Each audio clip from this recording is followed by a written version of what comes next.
Like, walk us through that real quick, like getting back to active duty status and then going to Army dive school, which I don't know if this is accurate. I asked Chris Lee this when he was on the show, but from what I've been told, that's the hardest school in SF is the dive school.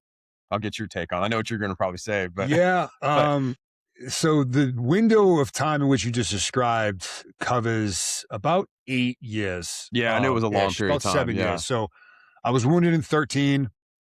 Uh, Within almost exactly 2 years, I was back on the ODA and back in Afghanistan and back in combat, which is a real quick turnaround. I still had a lot Yeah, to it is. figure out That's unreal. as a one-legged Yeah. dude, so I continued Yeah. to deploy year after year on the ODA, into different environments as an amputee.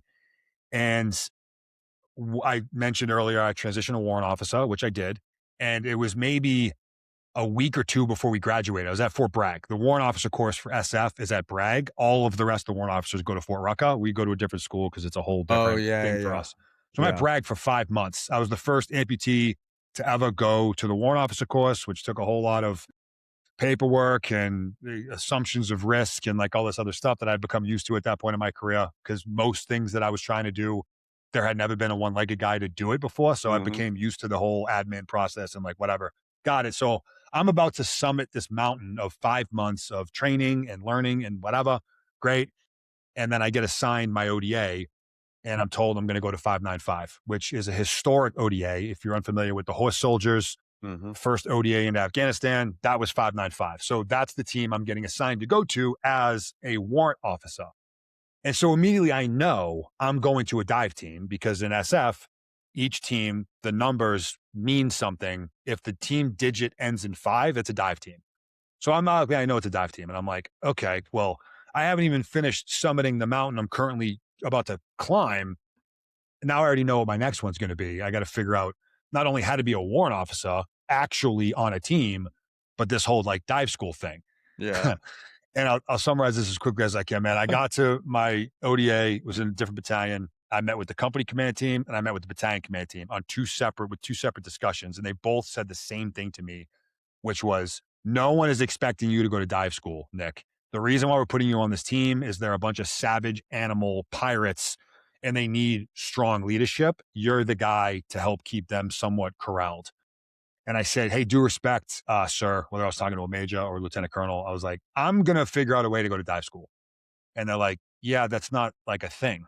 That one-legged guys don't go to dive school. And I'm like, listen, if it is a requirement to be on that team, which it is on a dive team, I will not Mhm. be treated any differently, especially when you put me in a command position. Like that's just Yeah. not going to work. So I'll take care of that. I'll figure it out. Like I'll let you know how it goes. And they were both kind of like, I guess this Nick guy is equally crazy as we kind of thought he might be because they had just met me. And so, Yeah.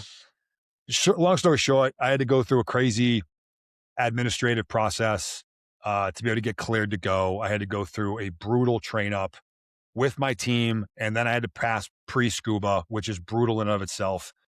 And then eventually I get to dive school. This is in 2020, Okay. which is a 6-week program. I was hanging on by a thread the entire time. I would also argue that CDQC, the Combat Diver Qualification Course, is the most difficult school in the United States military.